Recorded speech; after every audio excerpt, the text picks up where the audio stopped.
Hello and welcome to Turtle Tracks Podcast. This is your host, Brian VanHooker, and I'm here with Terry Hinkle, the fine artist who has done a lot of work in a whole bunch of different fields of artwork, but one very specific thing we're going to focus on today is some licensing art he did back in the early 90s and late 80s. Terry, thanks so much for being here. I appreciate it. Well, thanks, Brian. It's good to be here talking to you. I love your background there. Yeah, there is a lot of turtle stuff, including what we're here to talk about, which one of the things we're here to talk about, which is the Ninja Turtle cereal. Because your company, Hinkle and Company, did the artwork for Turtle Cereal, Crunchabungas, the Turtle Pies, which have kind of this mythic quality to them. Oatmeal. We did Bremner cookies. Ralston thought they had something that would last for a year and at most, and it became, what it has become. So it was pretty neat. They called, I had just opened, my last agency was Hinkle and Company. Okay. So I had barely opened the doors, and I was going to be calling on Ralston Purina because I was their first art director they ever hired back in the 70s when they had an in-house agency. So I knew a lot of people there. And one of my old clients called and said, if somebody named Susan Chanot calls you from Checkmark, which is the in-house agency, tell her no. And I'm like, well, why? I don't go, well, she's a bitch. I went, oh, okay. So here, this Susan Chanot, who was the art director on Turtles, she calls and says, Terry, I've heard you might want to be able to help us with some kind of mutant turtle teenage something. I go, Teenage Mutant Ninja Turtles? And she goes, yeah, we licensed this. It'll probably be a year-long thing, but I don't know. It may not last very long. So come on over here. Let me talk to you about it. And I said, well, no. And what do you mean no? I said, because I hear you're a bitch. She's like, get over here. And we became great friends. And she is still one of the best art directors around. But we started playing around with turtles, and it just took off. The most fun 3 years that I had in the business. Now you were already aware of turtles before? Sorry. Pleasure. Thank you. You were already aware of turtles before getting involved in this whole thing? Yeah, I think some of my guys were all from the comic book industry. They were aware. They showed me this thing that was really, really cool. And, I used to take them up to the Comic-Con all the time. We'd shut down for the weekend and go up to Comic-Con.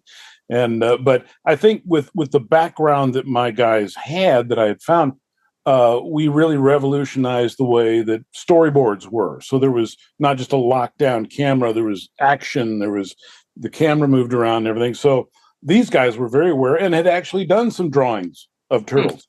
I know you maybe ran across Don Seacrease or Bill Lux. I've heard those. Yes, those are some names that I've been in my research finding out. Yeah, great guys. I mean, they already knew about it, so yeah. When I went over there, I knew what it was about, at least a little bit more than she did. But it just started as a fun project, and every day for 3 years, we were doing some turtle guys on something, and it was always fun. It was always a good time. I'm curious how you got into that avenue anyway, because you're very much a fine artist, and I'm curious how you became an artist and how you found your way into that avenue. Well, I think as an artist, as a creative person, from the time that I could hold something in my fist, I was drawing and doing things. And I came out of school as a commercial artist and realized that, God, I thought I might have better ideas. So I went into being an art director and had a couple quick little jobs. And then Purina, they were saying, well, we're hiring. We need somebody like you in here for our new agency we're creating. So that was the first really big agency job that I had at Purina, which was a dream job. And I was the first they just bought the Blues hockey team, and I got to be the head of the Blues hockey team. These guys were my age, and I was single, and I can't tell you the stories from that, but But it was fun. So then from there on, went on to Darcy Advertising, doing Anheuser-Busch, creating, the stuff for Budweiser and everything, and Leo Burnett in Chicago.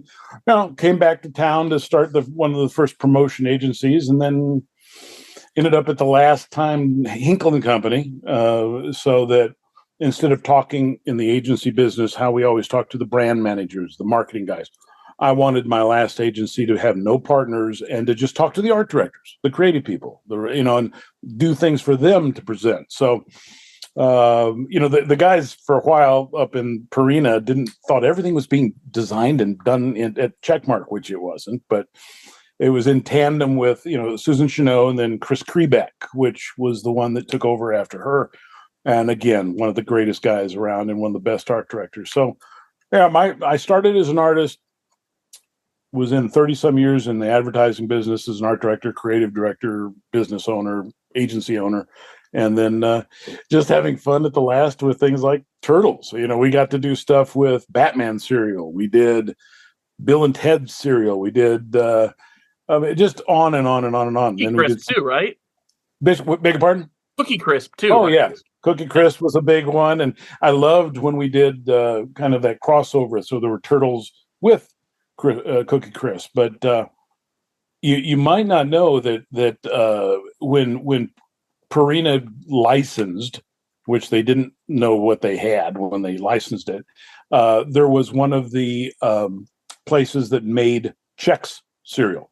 So they took over one of the places they made Chex cereal, and they were not happy. The Chex people were not happy because they thought, well, we'll let them loan this to them for 6 months and let them do this funny little cereal with little green turtles.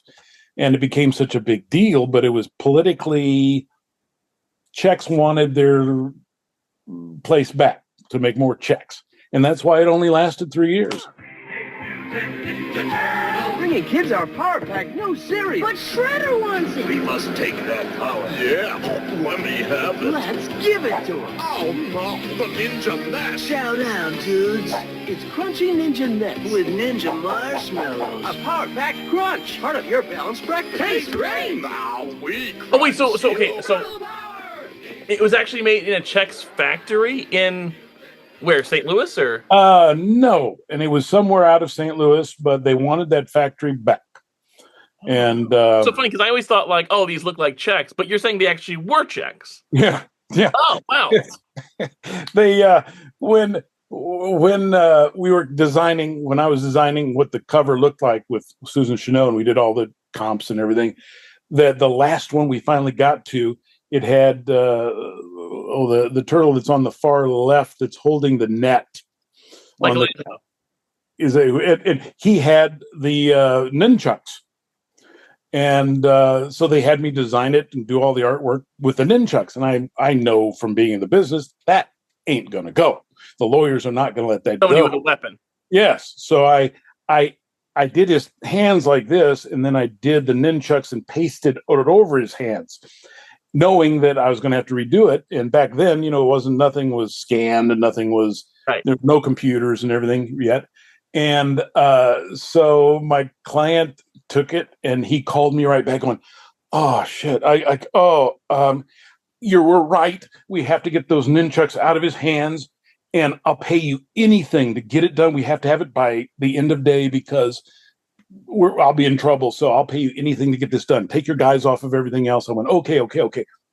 I took it back and sat there and just waited a little bit, looked at my clock and looked at my life, and then started peeling it up and took it off and waited a little 30 more minutes.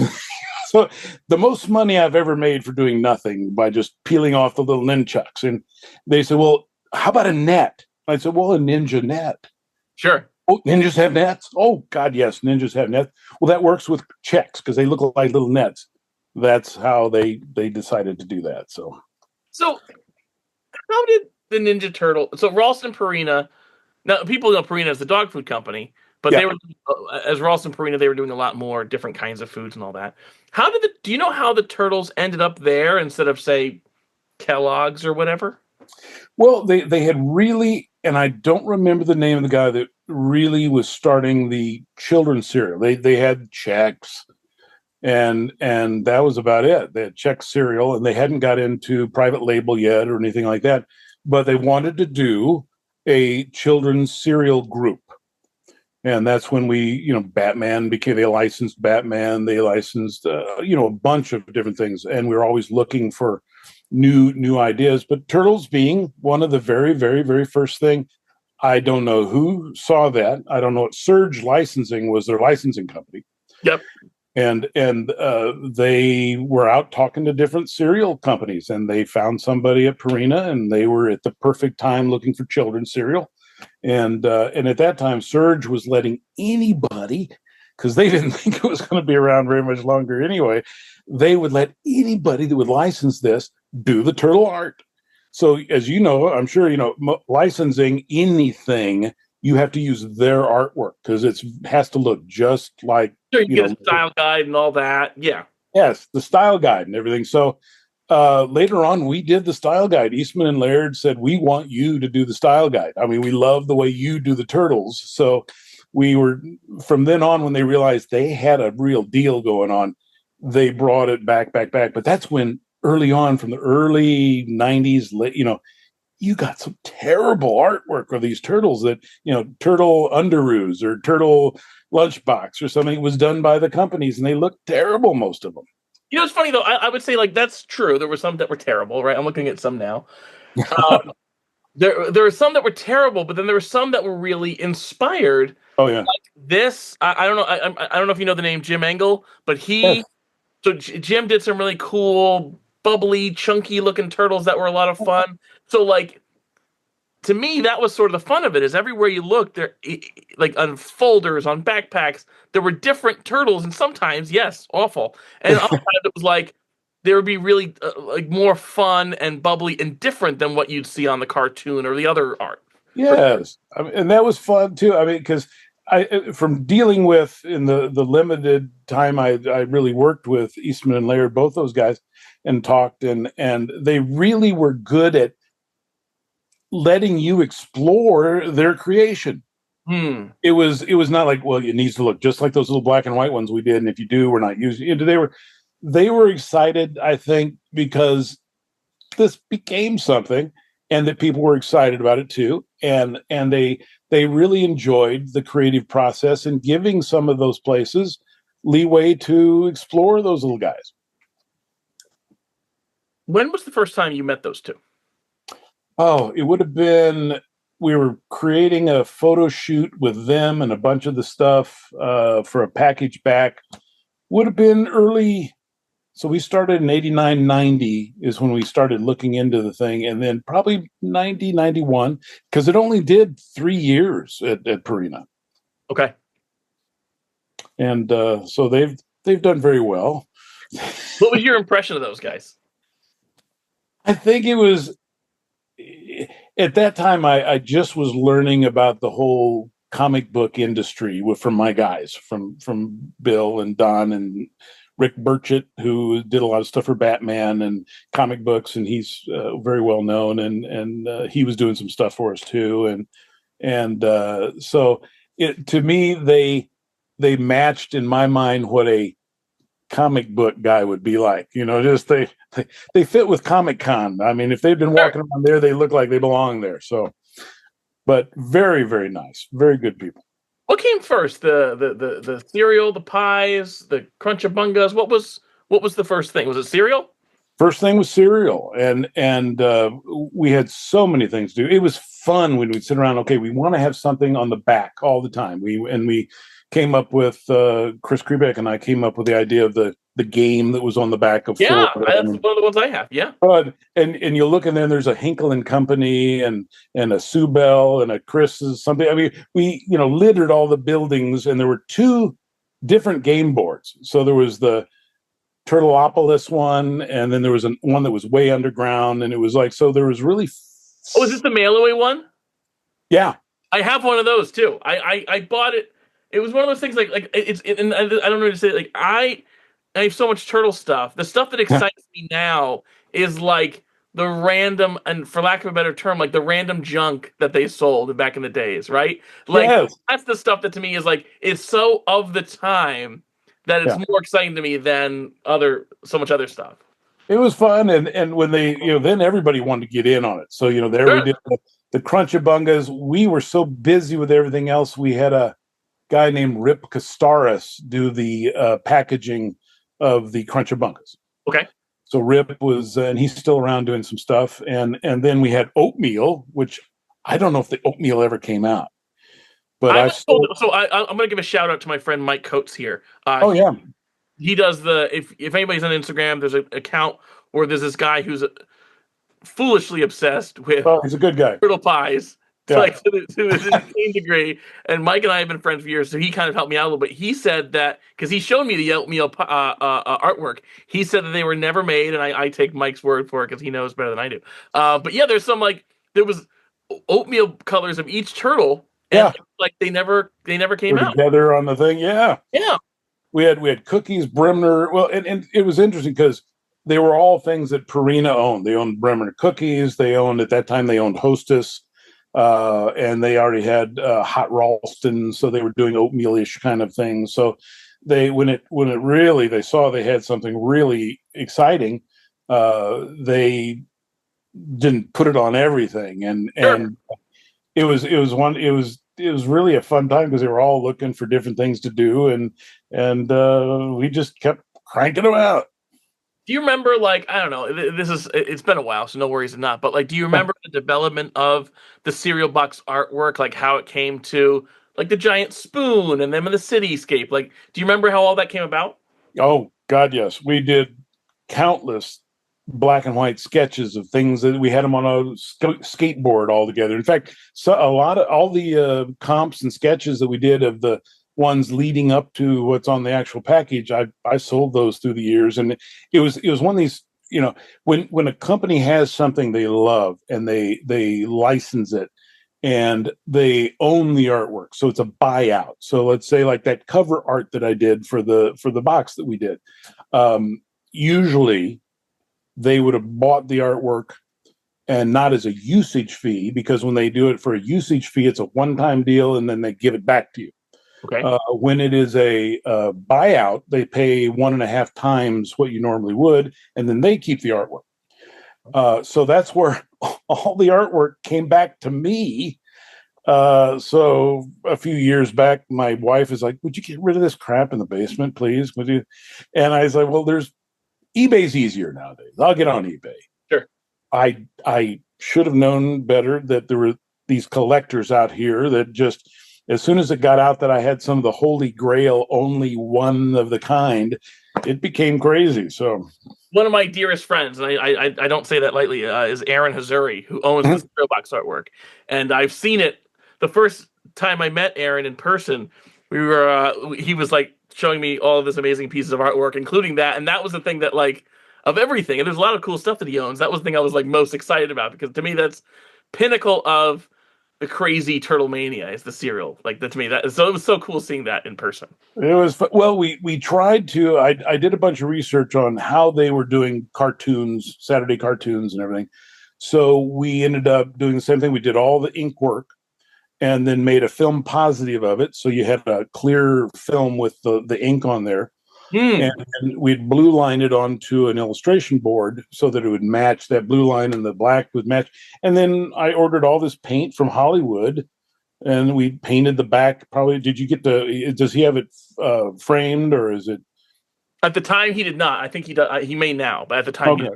Because you can lift that up, and a lot of those things. Yeah, he showed me the layers, which was amazing. Isn't that cool? I mean, and then we had a really amazing guy, Dan Ford, was the airbrush artist. So all the backgrounds, like the city of behind the turtles, it was all airbrush. So it would have that look of a Saturday morning cartoon. Right, which was really sort of like the flatter characters against the really nicely painted backgrounds. Yeah. So, I mean, so when we do the big stand-up, that I still got one in the basement, one of those big stand-ups. With the face on it? Well, it's not a 3D face, but it's a large. Oh, right, the Pies had that stand-up. I'm sorry. Yes. Yep. So so it's just, it was fun putting it all together to make it look very much like a Saturday morning cartoon, and that was how we did all the turtle stuff. So that image of Donatello with that giant spoon is such a great It sums it up in such a nice way, I thought. Well, yeah, we went through so many different things, and all of them were good, but that one just kind of put them all together, and with his ninja net, then down there and everything. So in that big spoon. So yeah, that was fun. It brings up, but nothing but good memories. So what came next? Probably, I mean, I'm guessing it all came in quick succession because turtles were everything at the time. But like, I guess getting to the pies, memories that come from the pies. Because there was a guy named Brawl Parajan. He was in charge of promotions and everything. And the pies were, I found a box downstairs after my wife told me to get rid of this stuff. I found a box that had 4 pies still in the packaging. Oh, and it's like they're 30 some years later. They're probably still good. They eat their Hostess, and so but those things are hard as a rock. But they were all still there, and I forget. I sold them to somebody, and I can't remember how much, but it was shocking to me how much I got for these 30-some-year-old pies. At that time, I didn't know that it was going to be such a big collector thing, So, but yeah, the pies came pretty much next, and then they overall overlapped because everybody was trying to get into it, and then Chex, of course, got their way because they were the big thing, and no more turtles. So with the Chex, this is more on the cereal side of it, but did the turtles end up with their Chex or Ninja Nets just by default because that's what the factory was there? Like is that why? That was it. I mean, that was it. I love like it's just like that's what if they made Cheerios there, they would have circles. Like who cares? They'd have Ninja Cereal circles. Yeah, yeah, I love that. It was fun. It was just the turtle part of the cereal was the marshmallows, right? Yes, yes, and then the little nets. So yeah. They would have been little ninchucks, but they ended up being little nets. Yeah. Oh my gosh, I love that stuff. And so the pies, like they had a lot of cool, like what I like about the pie artwork, it was like so happy and cheery, and like there's the images of those one turtle where like he's hugging like 30 pies. Yes, I love that stuff. It's so fun. Teenage Mutant Ninja Turtle pies, fresh from the sewers to you. They're Mondo delicious, you know that's true, because they're filled with mutagen goo. That's vanilla pudding, dude. They've got the tastiest, flakiest, greatest crust, even better than on pizza. And it's green like us, Teenage Mutant Ninja Turtles. Well, and I loved it because not only did Surge Licensing and Eastman Laird, all those guys, they got as excited as we were. It's their baby, but when they see things we did and they got equally excited. And then everybody on the marketing side the whole thing was fun. There was it should be. I mean, that's why. So when we were drawing stuff and creating these things, we were having as much fun as everybody else. So about 2 years ago, I don't know if you're aware of the show, It's Always Sunny in Philadelphia. Yeah. There was this whole plot line that revolved around the turtle pies on an episode of that show. Somebody posted that. Was that you or Mike? No, I mean, I don't think so. I was a little late to the party on that one, but I mean, I love that show. Somebody spoiled it for me that they were all over this episode, but no, I didn't post about it, but somebody must have. But yeah, it was literally a whole B story about this character having a ton of these things and trying to sell them off. It was great. It was wonderful. It's fun that right now I needed to just get back out a few days. I'm not stuck in my studio and everything. So a Bass Pro opened up and near me, and so I thought, well, they asked me, well, can you be our greeter a few days a week? Oh yeah, this is fun. Never been in anything like that. Never done any retail before in my life. And I see, all these families come in there. It's a family place. There's a tradition of great grandpa and the great grandkids, and they all hunt and fish and all this stuff. But the turtles that come in there, these little bitty kids with turtle stuff on, and it's just so neat to see that it has just gone on for a few generations here. And sometimes some of the grown-ups are grown-ups in their 30s or so. They're getting back into it, and they want to do it when I was a child, Yeah. And they'll have these big turtle things. I say something to them. They go, "Oh my God, you did that. Oh my God." And it's just like, it's to see that excitement still. And it's always so neat to go, yeah, I say something to them, go, "How do you know that?" Well, maybe I'll tell them I did that. So The Crunchabungas, which oh yeah, Now, I'm guessing the crazy name for that, would that have been a Purina thing? Was that something that you guys would have handled? We just sit around, it's fun. Coming up with names are fun. So sitting around just going, the Cowabunga, going crunch, oh, okay, Crunchabungas. And it stuck, and that name came up real fast. I mean, it was just, and it was pretty good. I tasted them. They weren't bad, but. So do you have any opinions about it? Because, I mean, do you remember trying those pies back in the Oh, day? yeah. Oh, yeah. I love anything. I mean, I just love food, Sure. just, in fact, I'm teaching at a college here in town. They have a good chefs and bakers and stuff. They have a good hospitality, teaching baking students how to draw, and but they feed me very, very well. So I like gourmet food. I love little green pies. So it was I didn't eat them a lot, but I had a couple. Yeah, it's not bad. The Crunchabungas artwork is very cool because it had a very specific toy on there, the pizza, which is such a cool thing to include, kind of I don't know if it's cross marketing. It just was cool that it was featured on there. I don't know if there's any memories of it, but it was a cool thing. Yeah. It had it threw those little pies out of the machine of that little thing they were. Yeah, it was one of the best turtle vehicles back in the day, and the fact that it was used there also just to push those was great. Well, we had to draw and create and design all these things that had these toys and the figures and everything. So I was having to run out and see what Toys R Us had all the time, so we could use them to draw. Oh, so sure. we'd have to get all the like that machine, and we'd have to get. I remember there was an April that just came out, and the guy that was my contact at Toys R Us, he said, "We just got one of the Aprils," and I said, "Okay." So I got there. He goes, "Oh, damn it! Somebody put it out there." So I ran down to the aisle, and there was some little kid that was just getting ready to grab April. And I stepped in and took it. I stole it. I stole it from this kid. And it's like, the mom looks at me like, "What are you doing? You're stealing this toy from." I said, "Sorry, I need it for work." And I ran this. And I didn't feel too bad, though. Stealing children's toys. I love that. That's great. What else is there? Oh, the cookies. Anything to say about the cookie artwork? Those are fun. I remember these cookies very distinctly. They were like these crummy, and I don't mean bad, but I mean like they would crumble a lot in your hand. It was like bad animal crackers, the bad animal cracker, animal cracker thing. They weren't great cookies. Oh no, but Bremner did have some good cookies. I don't know why they made it out of that sludge that they did, but they were just great though. The artwork's a lot of fun. It was one of those things that everybody said, "Okay, we need to do this. You're licensing this. We own this for now. What can we put it on?" So everybody's looking around for whatever they can to put it on themselves and try to make a few bucks. So, now there was also a lot of like tie-in merch. So there was these like little cereal bowls that would come attached. The cereal boxes. There were mugs. Yep. You guys have any hand in that stuff? Like, how did that work? All of them. I mean, it was again, we were looking to what are the things that we can put on the cereal, like when we did Adam's Family cereal, and we had these little flashlights that were Uncle Fester flashlight and a thing flashlight and all this.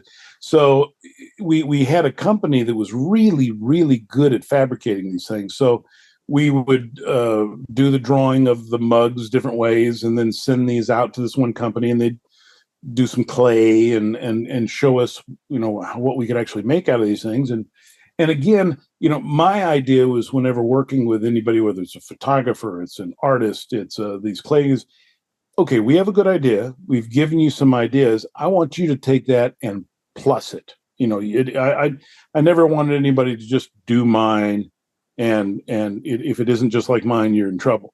It's like, okay, we come to you because you're really good. Now, what you can do to plus it? So this one company, which again I can't remember who the one was that did the bowl and the, but we would design them, draw them, put our little guy on there and do stuff, and then we'd ship it out to these companies, and they would make it work. But yeah, the mugs, and I still have a couple mugs sitting over there and a bowl somewhere, but it's I had my change in the bowl for a while.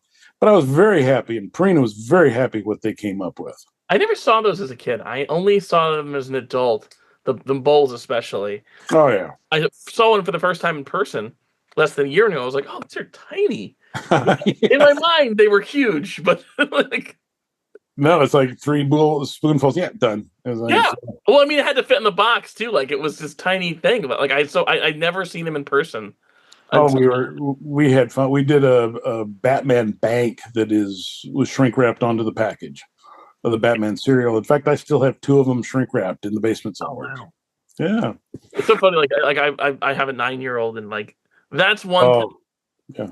Sometimes there's a little too much of like oh, it was better then kind of talk. But there is no way to argue that getting toys in your cereal was something amazing that is gone today. Like that was such a Yeah, I can still, as a kid I was born in 55, so the late 50s, early 60s.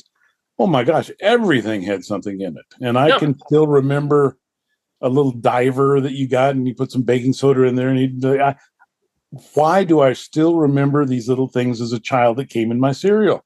I mean, you just made me think of about 4 or 5 things. I can't tell you what I had for breakfast, but I can tell you what I got in my cereal when I was 5 years old. So I remember sometimes there was very mediocre cereals that you'd have to eat through to get to the toy. you didn't really want the cereal all that much. It was just I just want the toy. And Cracker Jacks too. Yeah. I went with that little package of stuff. Yeah.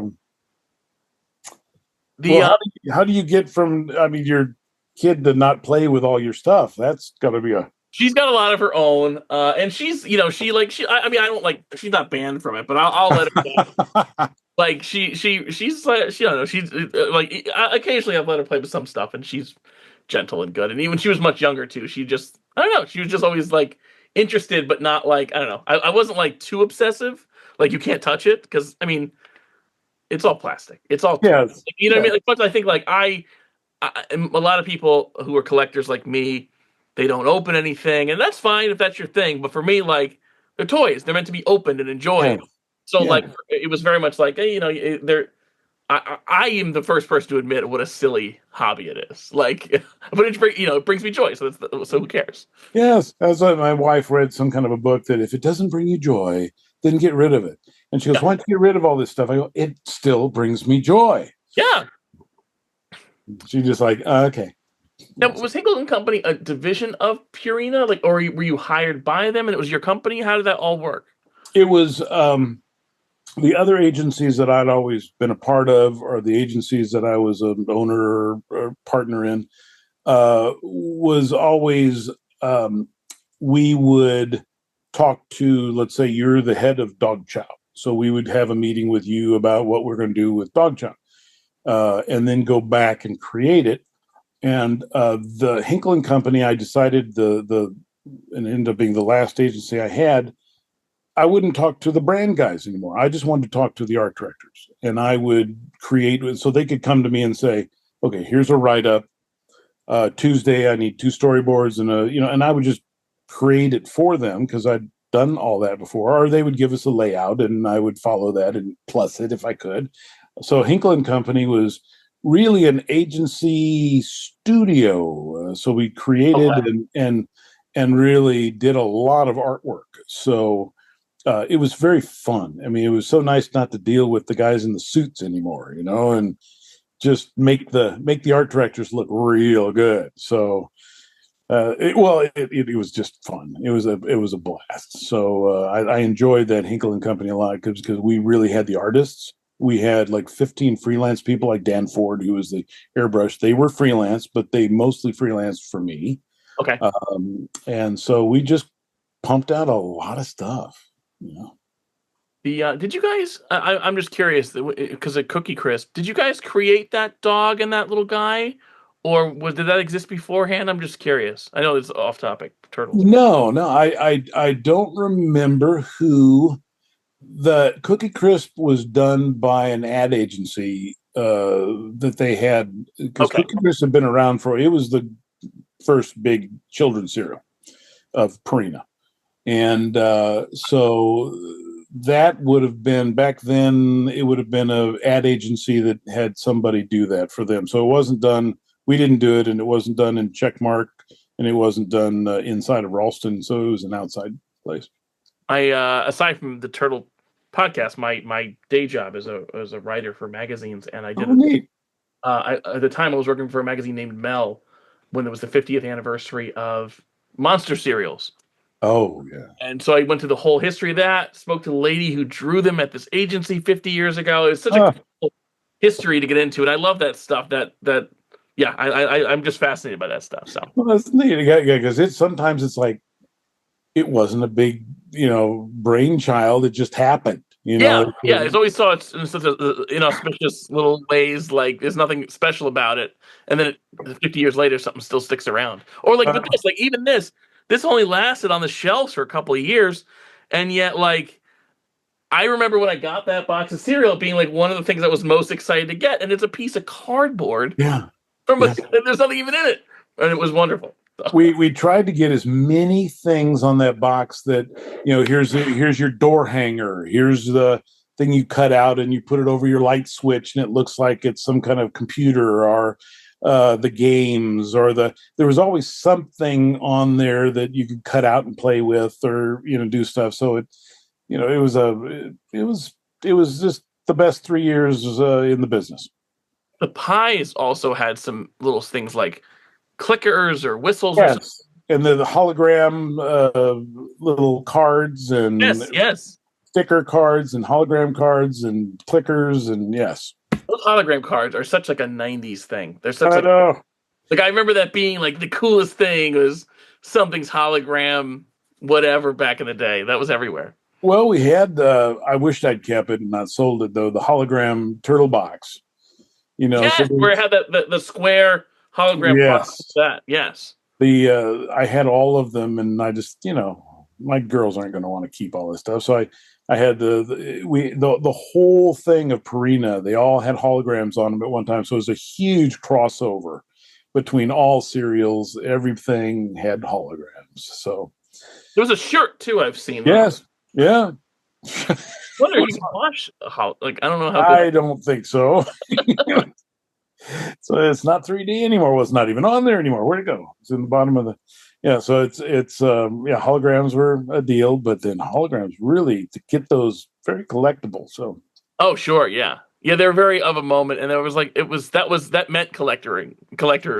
Yeah, well, we did it at the same time. We were doing Coca-Cola and McDonald's wanted to do a blues special thing for the blues, and so we did a 3-issue comic book. So for every week there was a different comic book, and you had to buy this whatever the little Happy Meal was, and you got one of the Brett Hull comic books. And so because I'd been talking to these guys and working with these guys to do these holograms, sending things out, I said, let's have Brett Hull on the cover of the first comic book as a hologram.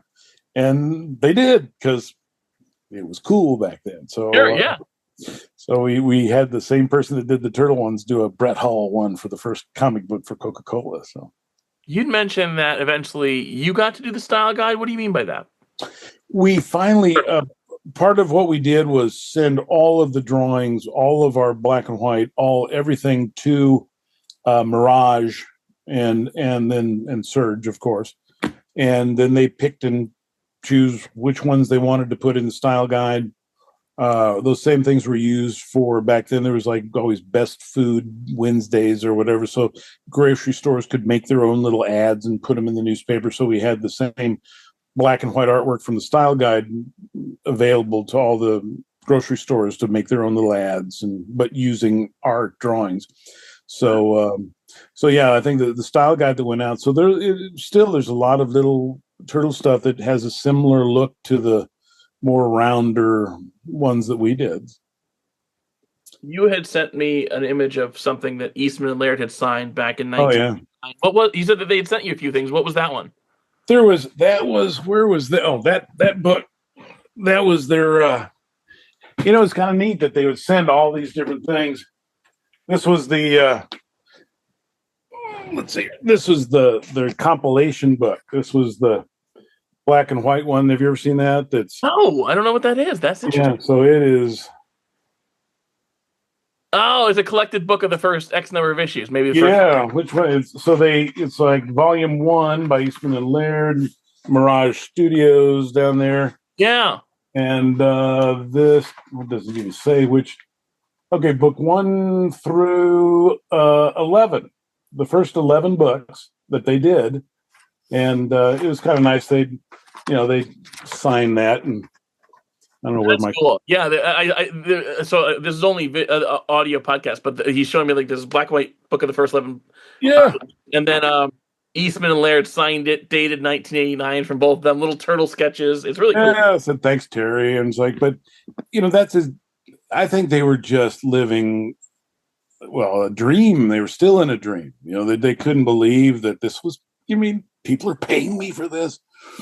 And then it's still going, and it's a big deal. And we got the excitement from them. It's just they were so excited, and they're like, "You're going to make turtle cereal? Good. Whatever you need. What can we do for you?" So we'd get little drawings and little things because they were very, very happy with what we were doing. So it was just kind of nice. So Turtle Mania was big for a shortish period of time. I mean, like it lasted a while, but like that period of like 89, 90, 91. By 92, it started to slow a little bit. Yeah. So I know Chex got their factory back, and that's why the cereal stopped. Was there a reason why the pies and stuff ended when they did, or was it just like the contract was up, or was there less interest, or do you know?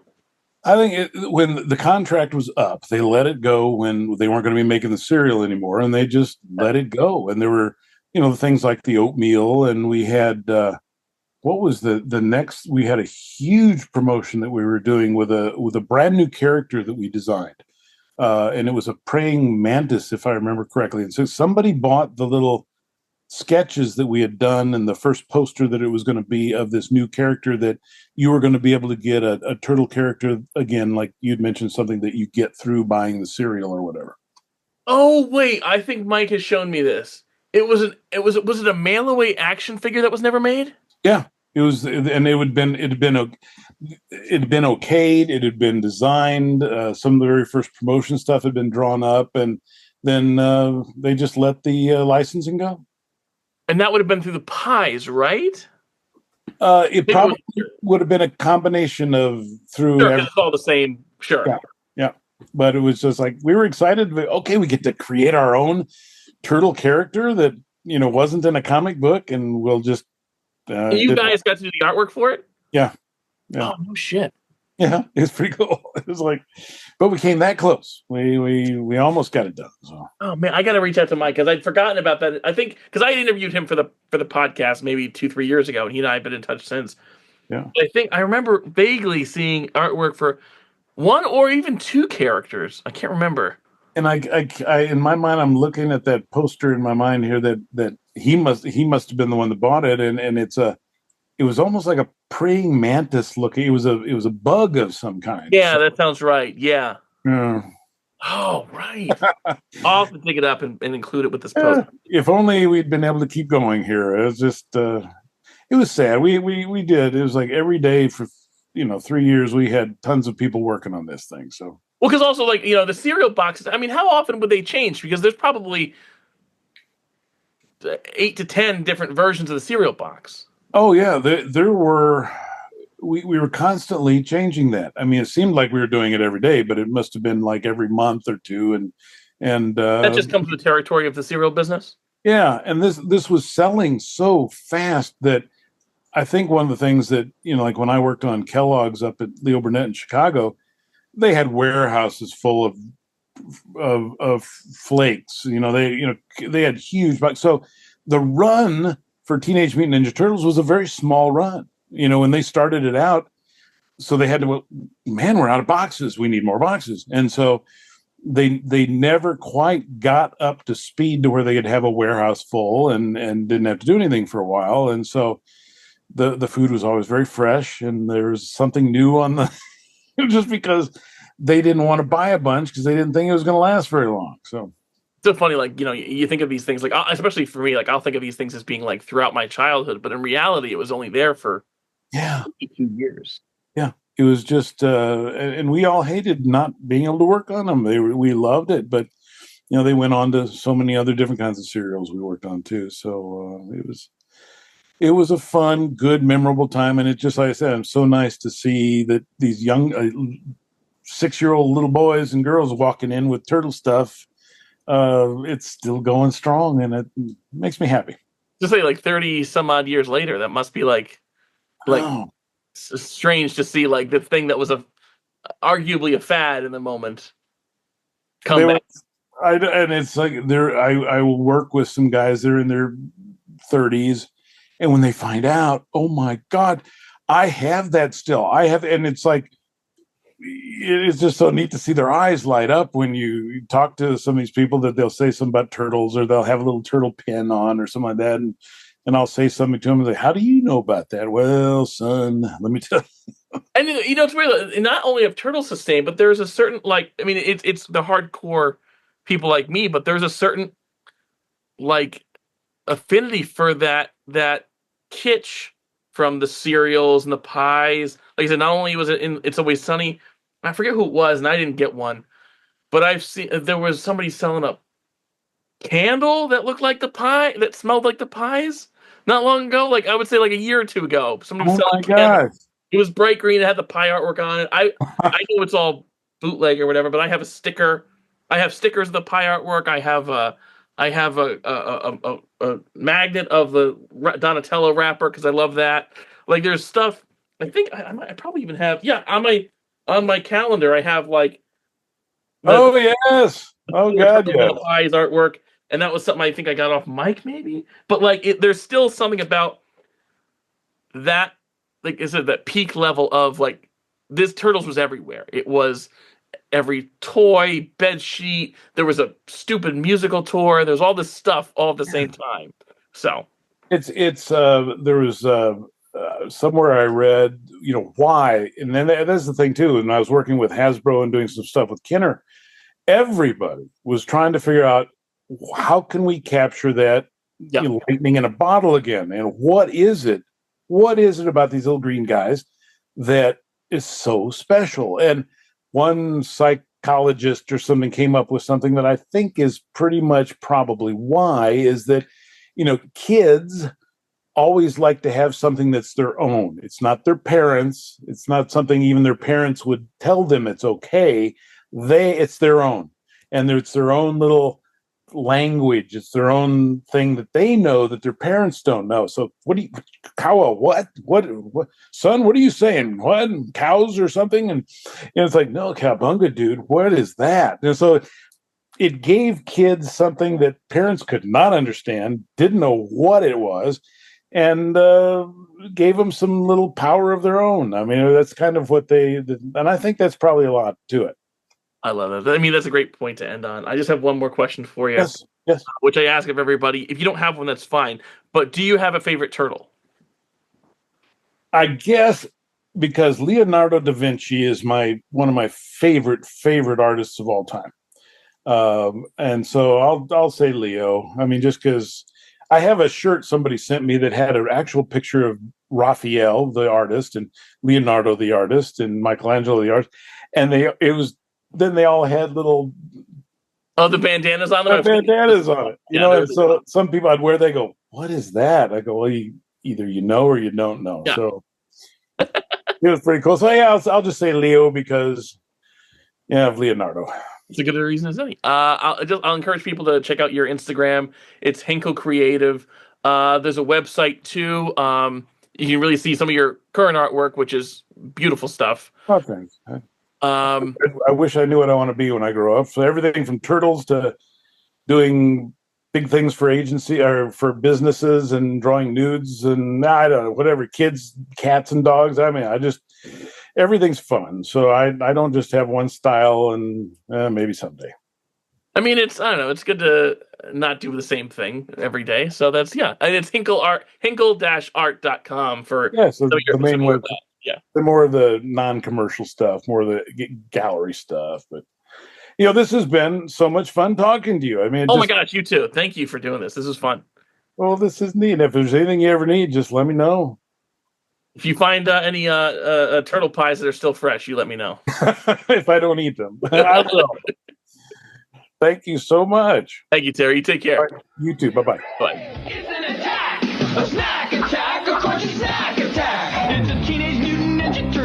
Crunchabungas. Snack attack, a snack attack, Jack. Going to pieces over crunchy little pieces. A snack attack, pizza Crunchabunga snacks. Sounds like a crunchy snack attack, dude. I take on any ninja